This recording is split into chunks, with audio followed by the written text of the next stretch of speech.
चलिए बच्चों, तो प्रथम बैच की प्रथम कक्षा में आप सभी का स्वागत है। चलिए तो स्टार्ट करते हैं हमारी आज की क्लास, जिसमें हम पढ़ेंगे कौन सा टॉपिक होने वाला है, क्या होने वाला है, वो मैं आपको अभी थोड़ी देर से बताने वाली हूँ। बट पहले थोड़ी सी बातें कर लेते हैं, है ना। तो अभी आप लोग क्लास 8th में थे, क्लास 9th में आ गए, है ना। अब आप बोलोगे मैम ये तो सबके साथ होता है, सब लोग क्लास 8 से क्लास 9th में आते हैं। बट बच्चों, क्या आपको पता है कि जो क्लास 9th होती है ना, वो थोड़ा सा डिफ़िकल्ट होता है क्लास 10th से? ऐसा है क्या? How many of you agree? Hi Anshul, hi mad raptor, hi Pihu, hi everyone. चलिए तो जल्दी से आइए और सेशन को लाइक करिएगा, और साथ में मुझे बस ये देखना है कि कितने लोग यहाँ आए हुए हैं अभी, है ना। कितने लोग आए हैं, कितने लोग अपना हाय बाय करने वाले हैं। देखो यार, मैम को तो मज़ा तभी आएगा जब बच्चे हाय बाय करेंगे, थोड़ा बात करेंगे। अगर आप लोग हाय बाय नहीं करोगे, बात नहीं करोगे ना, तो बिल्कुल मज़ा नहीं आएगा, आपको भी नहीं आएगा और मुझे भी नहीं आएगा। देखो कितना अच्छा चमकता दमकता सा बैकग्राउंड लगाया हुआ है मैंने आपके लिए, है ना, सबके लिए। चलिए तो बच्चों ओके, चलिए तो स्टार्ट करते हैं आज की क्लास, जिसमें हम लोग क्या पढ़ने वाले हैं बच्चों। हम लोग पढ़ने वाले हैं हमारा first chapter, matter in our surroundings. तो सबसे पहले तो हमारी जो प्रथम बैच की प्रथम क्लास है उसमें मैं आप सभी का स्वागत करती हूँ। एंड आप देखेंगे यहाँ पर मुझे एक क्यूट इमोजी मिला था, you know, dog is doing experiments, right. तो अच्छा लगा मुझे देख के, तो इसलिए मैंने यहाँ पर डाला है। तो चलिए हम देखते हैं, केमिस्ट्री में हमारे पास जो क्लास 9th का सिलेबस है, उसमें हमारे पास हैं टोटल 4 चैप्टर्स। अब बच्चों होता ये है कि जनरली अगर आपसे कोई पूछे कि यार, जैसे मैंने आपको अभी थोड़ी देर पहले बोला था कि जो क्लास 9th होती है ना, वो ज़्यादा डिफ़िकल्ट होती है क्लास 10th से, बिकॉज क्लास 8th से जो लेवल है थोड़ा क्लास 9th का वो बढ़ जाता है। अब अगर लेवल बढ़ जाएगा तो क्या होगा, लेवल बढ़ जाएगा तो ये होगा कि यहाँ पर अभी सिंपल सा फंडा है, अगर आपका लेवल बढ़ गया है ना, तो लेवल बढ़ गया तो ऑलरेडी आपके लिए अब वो 10th वाले जो 4 चैप्टर्स हैं वो इजी लगेंगे कि यार यार साइंस में तो 4 चैप्टर्स हैं केमिस्ट्री के, और यू नो 10th में भी वही है, तो बहुत इजी हो गया, तो आप अडेप्ट हो जाते हो। इसलिए बोलते हैं कि 9th ज़्यादा डिफिकल्ट होती है 10th से, सिमिलरली बोलते हैं 11th ज़्यादा डिफिकल्ट होती है 12th से, ठीक है। तो बस यही फंडा है। तो हमारे पास यहाँ पर 4 चैप्टर्स हैं। Matter in our surroundings, is matter around us pure, atoms and molecules, and next is structure of atoms, ठीक है। तो ये 4 जो टॉपिक्स हैं ये हैं हमारे पास, जो हम केमिस्ट्री में यहाँ पर पढ़ेंगे। टू बिगिन विथ हम फर्स्ट चैप्टर स्टार्ट करेंगे, मैटर इन आवर सराउंडिंग्स, ठीक है। तो हमारे आसपास जो मैटर है हम उसकी बात करने वाले हैं, ठीक है। चलिए, तो मैटर इन आवर सराउंडिंग्स ये हमारा फर्स्ट चैप्टर है, राइट। तो स्टार्ट करते हैं। सबसे पहले हम बात करेंगे, इस क्लास में हम आज ना बहुत बेसिक पढ़ने वाले हैं। हम पढ़ेंगे about introduction of matter and physical nature of matter, ठीक है। मैटर होता क्या है और उसका फिजिकल नेचर क्या होता है, साथ में हम देखेंगे उसकी कैरेक्टरिस्टिक्स, ठीक है। चलिए तो स्टार्ट करते हैं यार। तो यहाँ पर ना आपको 3 पिक्चर्स दिखेंगी। कौन कौन सी 3 पिक्चर्स हैं? वो है ये वाली, कार है, चौक है और केक है, राइट। तो क्या इनको क्या इनका आप अपने सेंसेस से देख सकते हो? बिल्कुल। क्या इनका मास होता है? बिल्कुल होता है। क्या ये ऑक्यूपाई करते हैं स्पेस? हाँ जी, बिल्कुल ऑक्यूपाई करते हैं, है ना। तो क्योंकि अभी ये खाने की चीज़ें आ गई, कार आ गई, अरे वाह मज़ा ही आ गया मैम। तो ये सब क्या होते हैं बच्चों? ये सब है मैटर, राइट। मैटर क्या होता है? मैटर हमारे पास हमारा वो सब्सटेंस होता है, anything that occupies space, that has mass and that can be perceived by our senses, उसको हम बोलते हैं मैटर। ठीक है, चलिए तो स्टार्ट करेंगे मैटर के बारे में। Ma'am screen is blur, no I don't think so. बच्चा प्लीज रिफ्रेश, एक बार फिर रिज्वाइन करिए। ठीक है, चलिए तो अभी हम स्टार्ट करते हैं। हमारे जो इंडियन फिलोसफर्स थे वो क्या बोल के गए हैं, वो ये बोल के गए हैं कि मैटर जो है ना वो पंच तत्व होता है। ठीक है, matter in the form of 5 basic element, air, earth.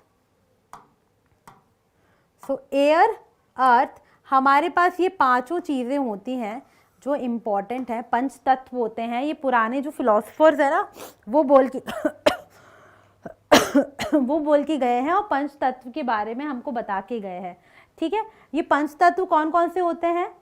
According to them every living organism और non living things was made up of these 5 elements. कौन कौन से 5 तत्व होते हैं हमारे पास? Air, earth, fire, sky, water.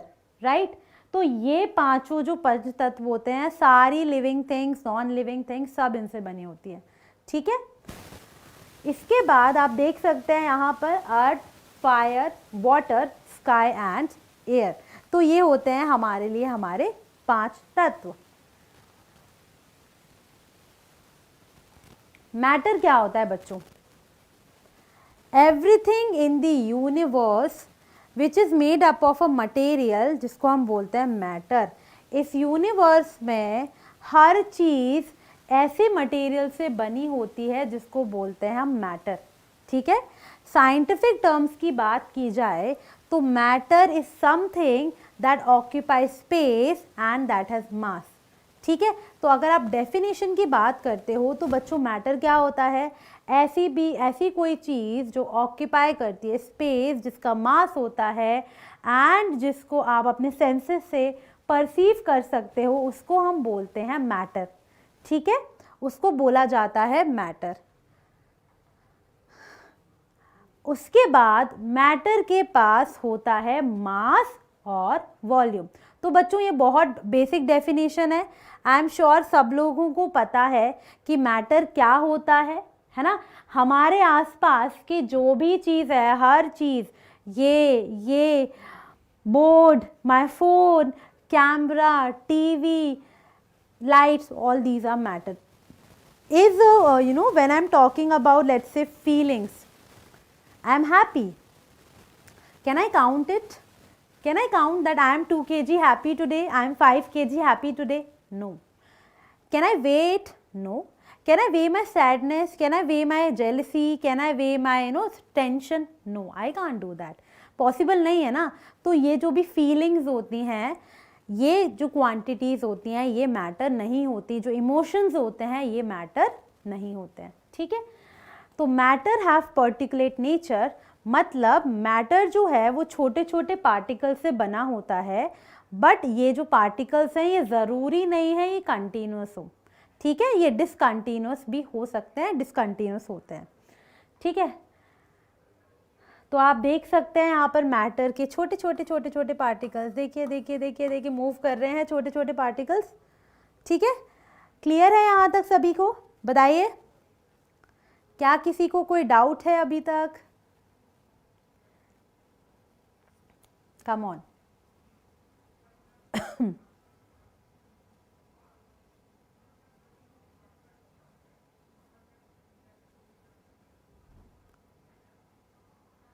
चलिए तो आगे बढ़ते हैं और देखते हैं। अभी हमने क्या बोला? जो मैटर है वो छोटे पार्टिकल्स से बना होता है।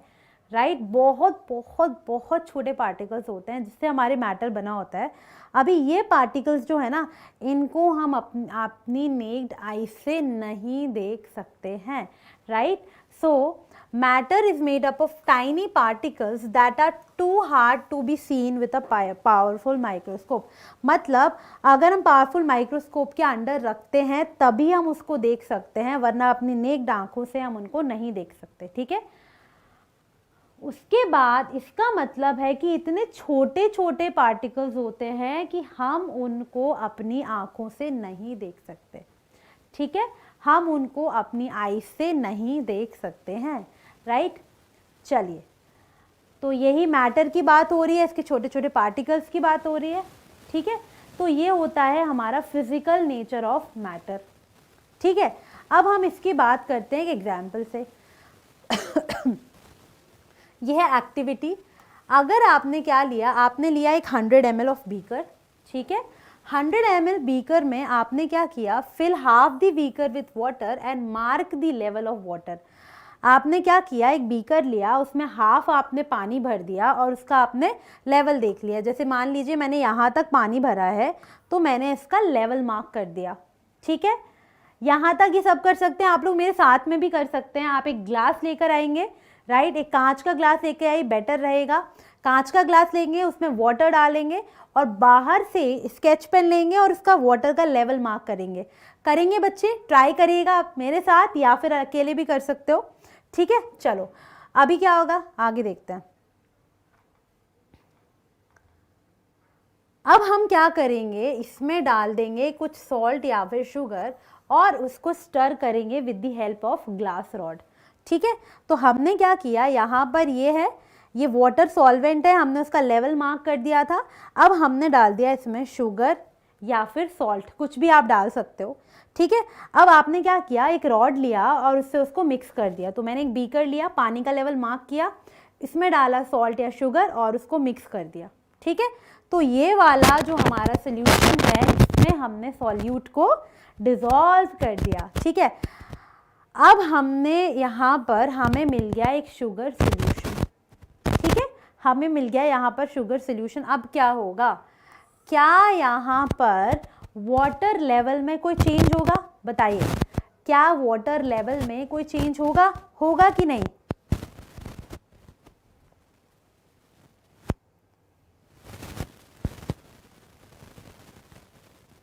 होगा कि नहीं?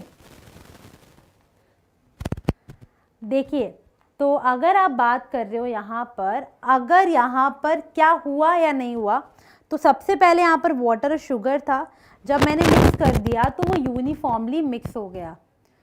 क्या हुआ होगा शुगर के साथ, और कहाँ वो ख़त्म हो गया एकदम से, और क्या वाटर लेवल चेंज हुआ होगा?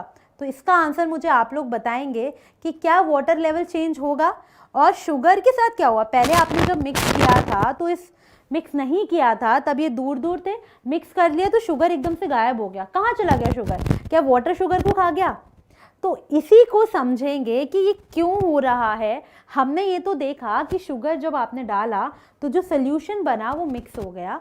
सोल्यूशन मिक्स होने के बाद क्या हुआ, सोल्यूशन मिक्स होने के बाद शुगर कहाँ चली गई, क्योंकि शुगर यूनिफॉर्मली इसके अंदर मिक्स हो गया, ठीक है। तो इससे हमें ये पता चला कि हमारा जो मैटर है वो छोटे छोटे पार्टिकल से बना हुआ है। एंड जब आप स्पून डालते हो, सॉल्ट डालते हो, शुगर डालते हो, तो वो आपने अगर एक स्पून ऑफ डाला, the spoon of salt sugar has now spread through out the water. हमने क्या किया, इसमें डाला तो ये यूनिफॉर्मली इसके अंदर जो है वो मिक्स हो गया, प्रॉपरली इसके अंदर मिक्स हो गया, और हमें क्या मिल गया, हमें मिल गया अपना सोल्यूशन। तो क्या वाटर का लेवल चेंज हुआ, बताइएगा मुझे। इसका आंसर तो अभी भी नहीं मिला है, ठीक है। उसके बाद अगर आप देखें तो कितने स्मॉल है ये साइज ऑफ पार्टिकल्स, बहुत छोटे। आप देख रहे हैं छोटे छोटे छोटे पार्टिकल। इसको माइक्रोस्कोप के अंदर आपको मैक्सिमाइज करके देखना पड़ेगा, तब जाके इनका साइज दिखेगा, वरना हमारे जो पार्टिकल्स हैं वो बहुत छोटे छोटे होते हैं, ठीक है।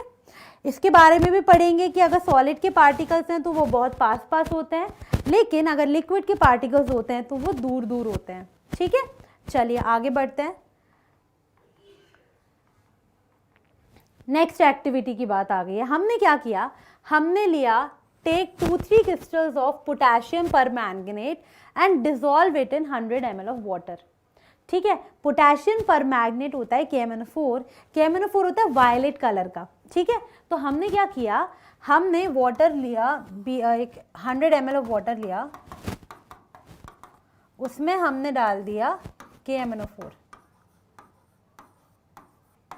राइट, हमने डाल दिया KMnO4।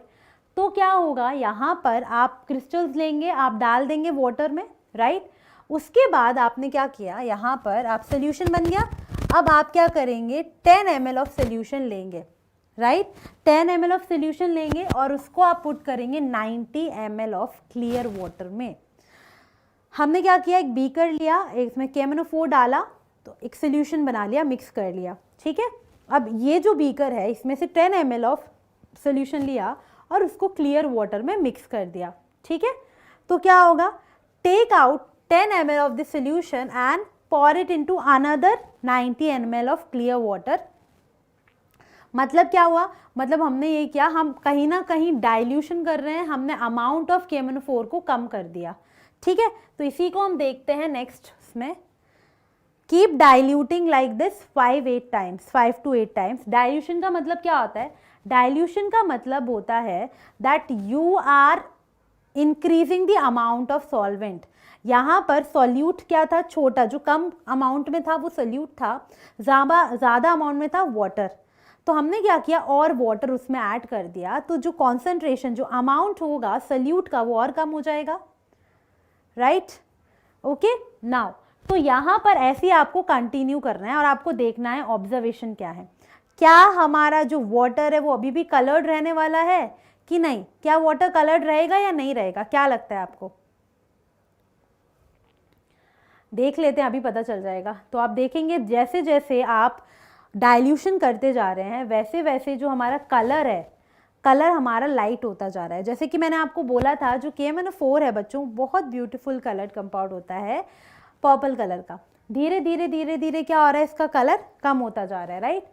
तो यहाँ पर क्या होगा, इससे हमें ये पता चल रहा है कि जैसे ही हम उसका अमाउंट चेंज कर रहे हैं तो कुछ ना कुछ तो फर्क पड़ रहा है ना। लेकिन पार्टिकल्स का साइज इतना छोटा है कि हम उसको अपनी आंखों से नहीं देख पा रहे हैं, बट जो भी इफेक्ट हो रहा है वो उसका आप देख पा रहे हो, है ना। तो इसका मतलब है कि हम पार्टिकल्स को नहीं देख पाते हैं, बट हम उसके इफेक्ट को देख पाते हैं, ठीक है, राइट। चलिए अब देख लेते हैं फिजिकल नेचर ऑफ मैटर। तो फिजिकल नेचर ऑफ मैटर में हम इसी में हम नेक्स्ट थोड़ा और आगे की एक्टिविटी की बात करते हैं, राइट। तो चलिए देख लेते हैं। This experiment shows that a few crystals of potassium permanganate can colour a large amount of water. So I have this 100 ml। 100 ml में मैंने पोटेशियम परमैंगनेट डाल दिया। तो ये सोल्यूशन बताने की कोशिश कर रहे हैं कि सोल्यूशन है ये। 100 ml बनाया, अब इसका 10 ml लिया, इसमें डाल दिया, बाकी पानी डाल दिया, फिर इसका 10 ml लिया, फिर इसमें डाला, फिर पानी डाल दिया, फिर 10 ml लिया और पानी डाल दिया बाकी, ठीक है। हमने क्या कंक्लूड किया कि ऐसे बहुत बहुत बहुत सारे पार्टिकल्स होंगे इन 1 क्रिस्टल ऑफ पोटेशियम परमैंगनेट, जो फर्दर डिवाइड होते गए स्मॉलर पार्टिकल्स में, छोटे पार्टिकल्स में, जो फर्दर सब डिवाइड होते गए और आपको क्या मिल जाएगा, आपको फर्दर आप इफेक्ट यहाँ पर देख पा रहे हो। इफेक्ट कैसे देख पा रहे हो बच्चों, कलर चेंज होता जा रहा है। तो आप क्या होगा, जब आप डाइल्यूशन कर रहे हो तो जो KMnO4 के पार्टिकल्स हैं वो क्या हो गए, कम होते गए, बट आप एक्सपीरियंस नहीं कर पा रहे हो बिकॉज आप देख नहीं पा रहे हो पार्टिकल्स को, है ना। तो आप कैसे एक्सपीरियंस कर रहे हो, इफेक्ट देख रहे हो कि कलर धीरे धीरे लाइट होता जा रहा है, मतलब डाइल्यूशन पे नंबर ऑफ पार्टिकल्स भी क्या होते जा रहे हैं, कम होते जा रहे हैं। अभी समझ में आया, क्या सबको समझ में आई ये बात।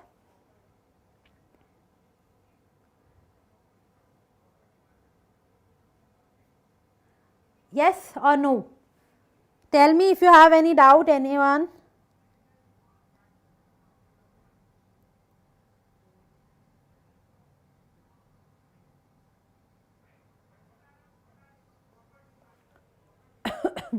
राइट चलिए अब हम बात करेंगे characteristics of particles of matter की, ठीक है।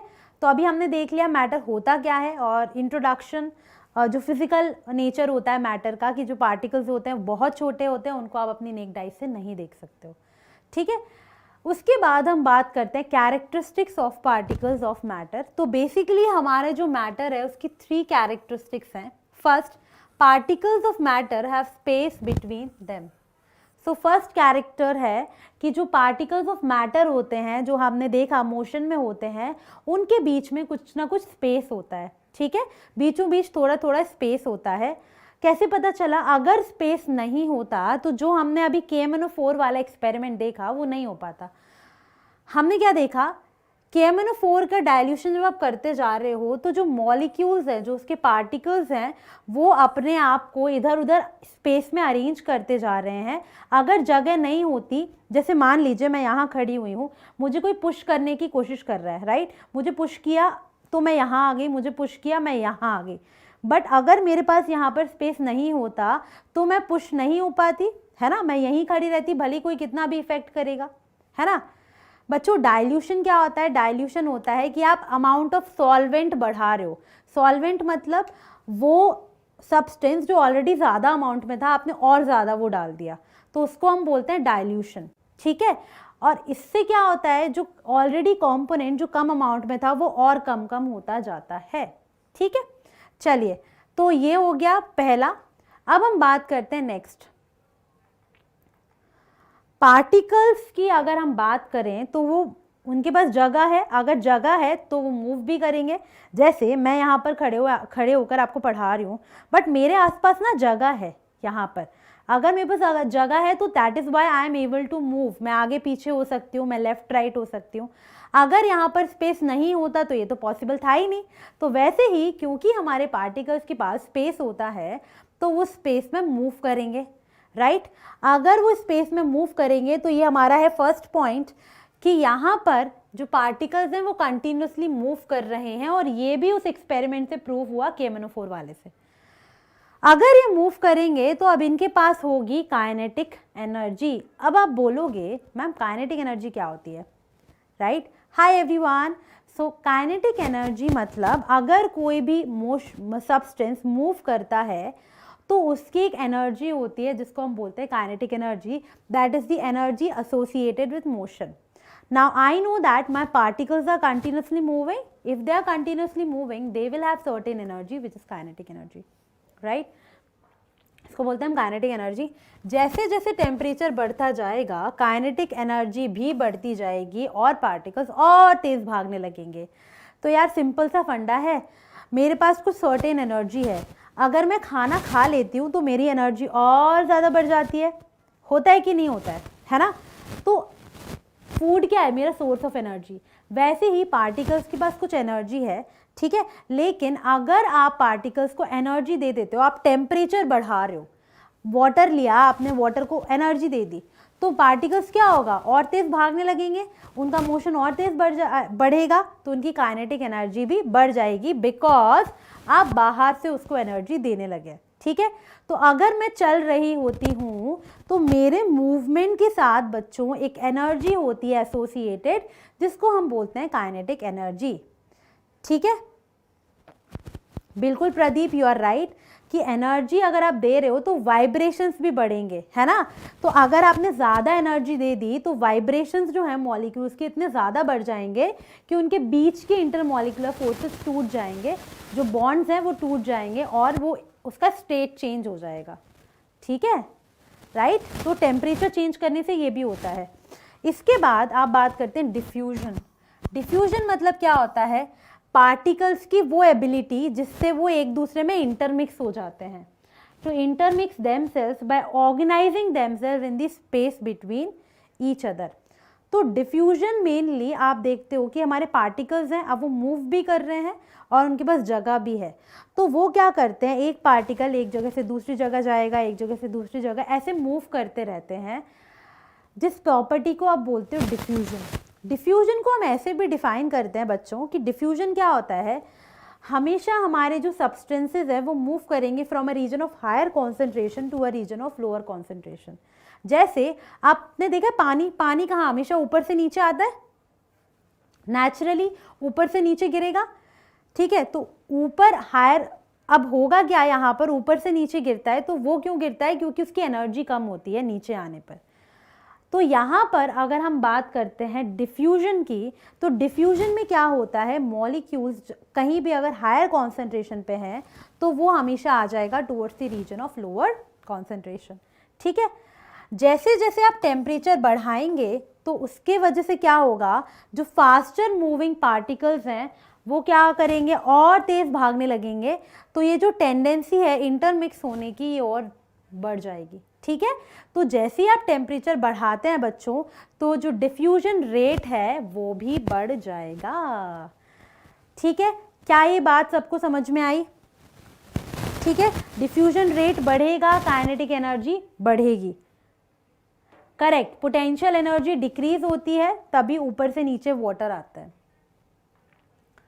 अब आप देख सकते हो ये डिफ्यूजन दिखा रहे हैं यहाँ पर, पार्टिकल्स जो है इधर से उधर स्पेसेस में मूव कर रहे हैं, और यहाँ पर भी आप देखो, यहाँ पर अंदर बोतल में हायर कॉन्सेंट्रेशन था, तो जो पार्टिकल्स हैं वो धीरे धीरे यहाँ स्पेस में जाने लगे हैं, क्योंकि वहाँ पर इसका ग्रीन का लेस कॉन्सेंट्रेशन था। तो डिफ्यूजन मतलब क्या होता है, particles will move from higher concentration to lower concentration. Perfume में क्या होता है, अंदर बोतल में हायर कॉन्सेंट्रेशन है, प्रेस करते हो तो वो क्या होगा, तो वो वहाँ से बाहर आएगा, जहाँ पर बाहर क्योंकि लोअर कॉन्सेंट्रेशन ऑफ परफ्यूम का है। ठीक है, तो वो भी एक डिफ्यूजन का एग्जाम्पल है। ठीक है, चलिए, तो ये बात आई गेस सबको समझ में आई होगी। अब आ जाते हैं हम क्वेश्चंस पे। चलिए बताइए, which of the following is a matter? Tell me what is the answer. Which of the following is a matter?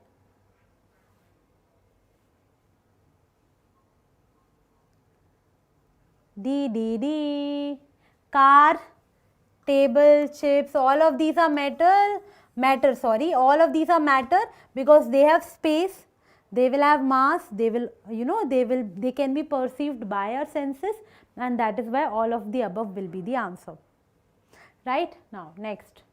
So now all the objects which are mentioned here, they have mass and they occupy space, and that is why option D is the correct answer. Right? That is why option D is the correct answer. So I guess red color is not seen here. Option D is the correct answer. Okay? Which of the following statement is not true about particles? तो इनमें से कौन सा statement गलत है about the particles? चलिए बताइए मुझे क्या होगा आंसर।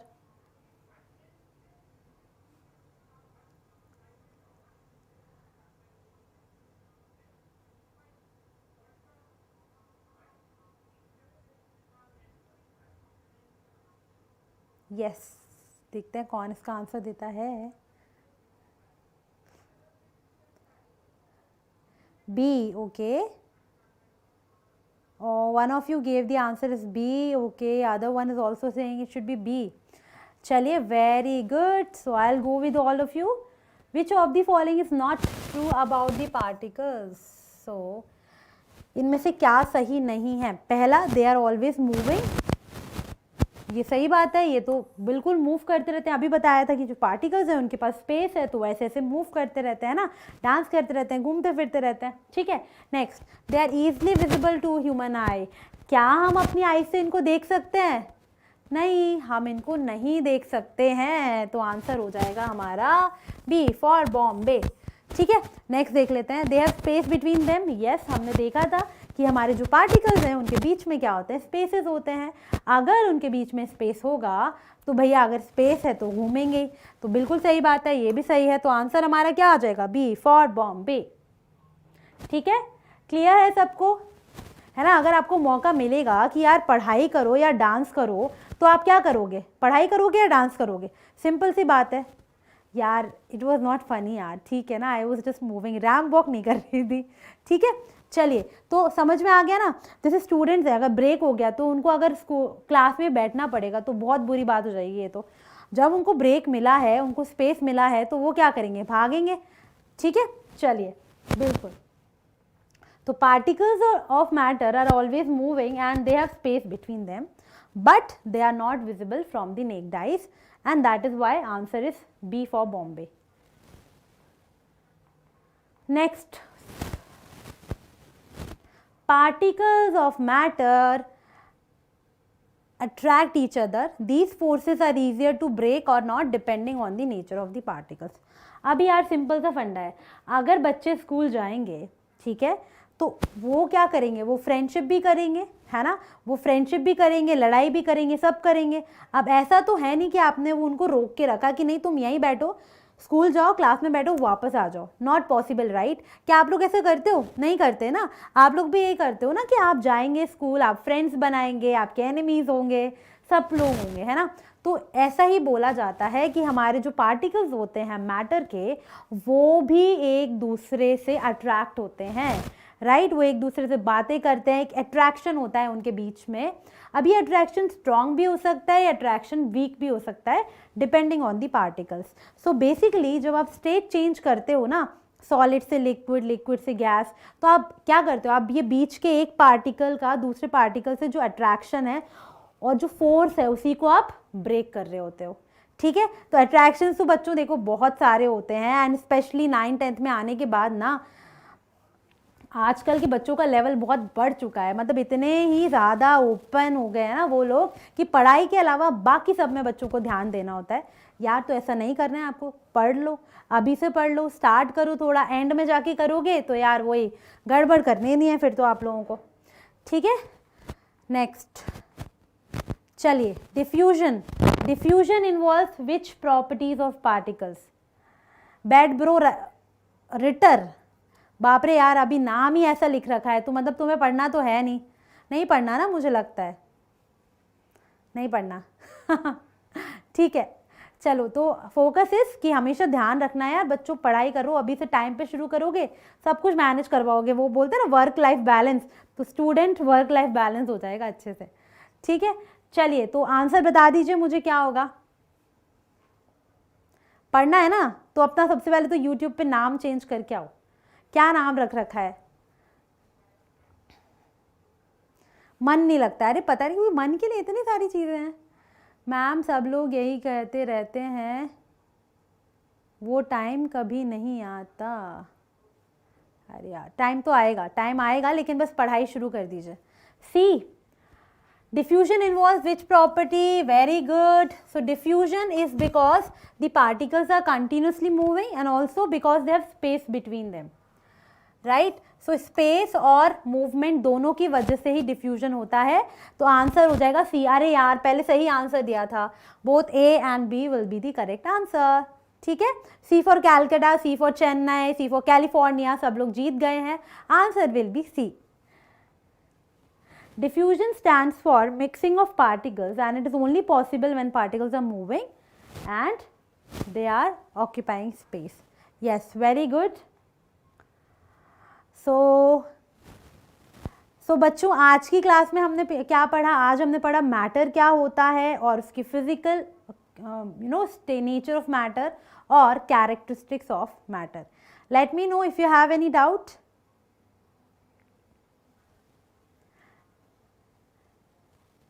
तो ये first part of the chapter था, ठीक है।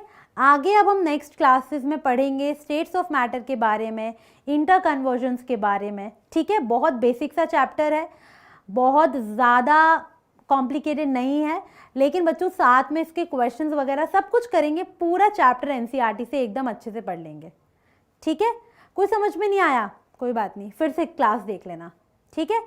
So that's all from my side guys. If you like the session, please hit the like button, please subscribe and share the session with your friends, and always keep this thing in mind that the word I am possible is I am possible, right? So please keep this thing in mind, ये हमेशा आपको काम आएगा, ठीक है।